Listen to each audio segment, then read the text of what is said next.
এই ভণ্ডের জন্য এই অসভ্য বর্বর বিজেপির দালাল এই আব্বাস সিদ্দিকীর মদতে সেদিন আমাদের দাদা হুজুর কেবলা ছোট হুজুর কেবলার মাজার জিয়ারত করতে দেয়নি।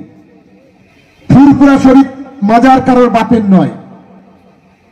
মাজার জিয়ারত করব 26 সালে যেদিন ভোটে জিতবো, তারপরে ফুরফুরা শরীফে মাজার জিয়ারত করতে যাব, তার আগে যাব না।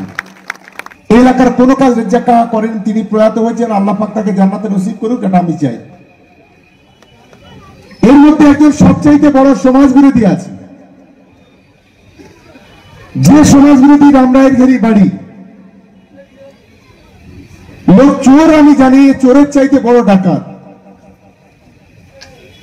একদিকে মাদার মোল্লার খুনের আসামি, আর একদিকে মানিক বাইকের খুনের আসামি, আর একদিকে রাজ্জাক সত্তারের খুনের মদতদাতা।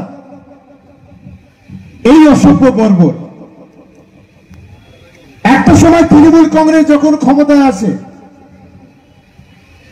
এরা ক্যানিংয়ের এক নেতার মদতে এরা গোটা ক্যানিং 2 নম্বর ব্লকটাকে লুটে খেতে চেয়েছিল।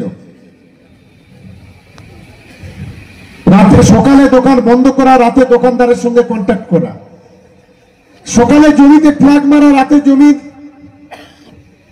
মালিকের সঙ্গে কন্ট্যাক্ট করা, এবং বিভিন্নভাবে টাকা ছাড়া কোনো কথা নেই।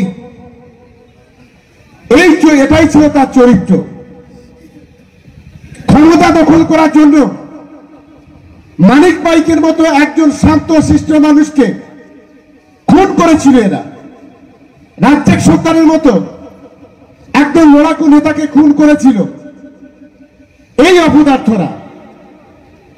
আজ তারা চাইছে ক্যানিং পূর্ব বিধানসভা শান্তিপূর্ণ এলাকা, হিন্দু মুসলমান কাঁধে কাঁধ মিলিয়ে হাতে হাত ধরে যখন এই এলাকা একটা শান্তির সহাবস্থান তৈরি করছে, এই এলাকার অলিতে গলিতে উন্নয়ন হচ্ছে, এলাকার হিন্দু মুসলমান একসাথে কাজ করছে, ধর্মীয় উস্কানি দিয়ে ধর্মীয় ভাবাবেগ তৈরি করে এই এলাকাকে কিভাবে অস্থিরতা তৈরি করা যায়, তার চেষ্টা এই সমাজ বিরোধীরা করেছে। আর 2-4টে চুনোচাঁদা আছে, ওদের কথা ছেড়ে দাও, ওদের কথা না বললেই ভালো। এই এলাকার কোনো কাজ রেজ্জাক কাকা করেন, তিনি প্রয়াত হয়েছেন, আল্লাহ পাক তাকে জান্নাতে নসিব করুক, এটা আমি চাই। সার্বিকভাবে কোনো উন্নয়নটা হয়নি। আজকের এখানে যে ভণ্ডটা আসার কথা ছিল, আজকে আপনারা জানেন আমরা মাজার জিয়ারত করতে গেছিলাম ফুরফুরা শরীফে। এটাই ছিল আমাদের অপরাধ। আমার সঙ্গে 50 জন ছিল। এই ভণ্ডের জন্য এই অসভ্য বর্বর বিজেপির দালাল এই আব্বাস সিদ্দিকীর মদতে সেদিন আমাদের দাদা হুজুর কেবলা ছোট হুজুর কেবলার মাজার জিয়ারত করতে দেয়নি। শপথ সেদিন নিয়েছিলাম, ফুরফুরা শরীফ মাজার কারোর বাপের নয়। তুমি আমার ঢিল মারবে আর আমি তোমাকে রসগোল্লা ছুড়বো, এটা তো হবে না। আমি তাই কালকে বলেছিলাম যে যদি বাপের বেটা যদি হও,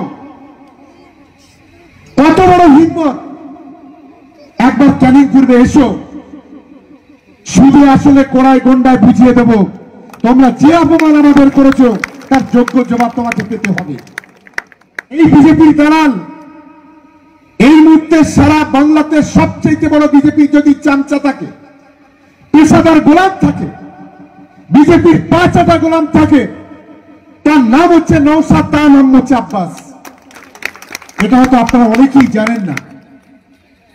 আমি কথাটা এই কারণে বললাম, 2021 সালে অনেকের ভাওতা দিয়ে প্রতারণা করে ভ্রমণের বিধায়ক হয়েছিল নওশাদ। ফরিদপুরের মানুষের অনেক প্রতারণা করেছিল। খোদ ভাওনের মুখে আমি অন ক্যামেরা চ্যালেঞ্জ করে বলছি, যেখান থেকে ক্যানিং পূর্ব ছেড়ে দিন, যেখান থেকে ও জিতেছে সেখানেও একটা মিছিল করেনি, সেখানে বিজেপির বিরুদ্ধে একটা কথা বলেনি। কারণ বিজেপির বিরুদ্ধে কথা বললে ওর গোলাটা টিপে ধরে সেদিন বড়বড় করে টাকাটা বের করে নেবে, এই জন্য কোনো কথা বলেনি। তাই আমরা মনে করি যে বিজেপির সবচাইতে বড় 5টা গোলাম, তার নাম হচ্ছে নওশাদ, তার নাম হচ্ছে আব্বাস।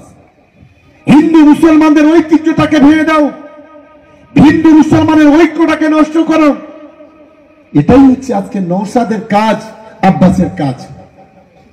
তাই তো আজকে দালালি করছে।